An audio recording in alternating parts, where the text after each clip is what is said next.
Hello everyone, welcome to మా అమ్మ వంట మధురం. క్యాబేజ్ కర్రీ చేస్తున్నానండి గ్రేవీగా. ఇదిగో కుక్కర్ తీసుకొని దానిలో ఆయిల్ వేసేసుకొని తాలింపు సామాన్ అంతా వేసేసుకొని ఫ్రెష్గా కరివేపాకు అలాగే పచ్చిమిరకాయలు కూడా వేసేసుకోవాలి. తర్వాత ఒక చిన్న ఉల్లిపాయ సన్నగా తరిగి వేసుకొని కొంచెం వేయించుకుంటున్నాను.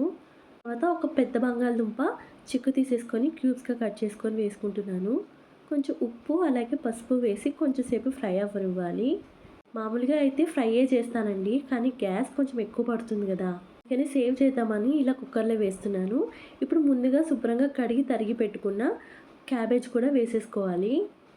ఇది 2 మినిట్స్ అలా ఫ్రై అవ్వనివ్వాలి. ఆ తర్వాత ఒక పావు స్పూన్ అల్లం వెల్లుల్లి పేస్ట్ వేస్తున్నాను. ఆ తర్వాత ఒక హాఫ్ స్పూన్ కారం వేస్తున్నాను. ఇప్పుడు ఇంకో పావు స్పూన్ గరం మసాలా వేసుకొని బాగా కలిపేసుకోవాలి. ఇప్పుడు ఒక పెద్ద సైజు టొమాటో ముక్కలుగా చేసుకొని వేసుకుంటున్నాను. ఈ టొమాటో వేయడం వల్ల గ్రేవీ వస్తుందన్నమాట మనకి. తర్వాత కూర మొత్తానికి సరిపడా ఉప్పు వేసుకొని బాగా కలిపేసుకొని నేనైతే ఒక చిన్న టీ గ్లాస్ వాటర్ వేస్తున్నాను.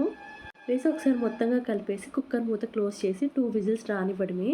అంతేనండి, చపాతీ ఇంకా అన్నంలోకి చాలా బాగుంటుంది. ట్రై చేసి ఎలా వచ్చిందో కామెంట్ చేసేయండి. నచ్చితే సబ్స్క్రైబ్ చేసుకోండి. Thank you for watching. Bye.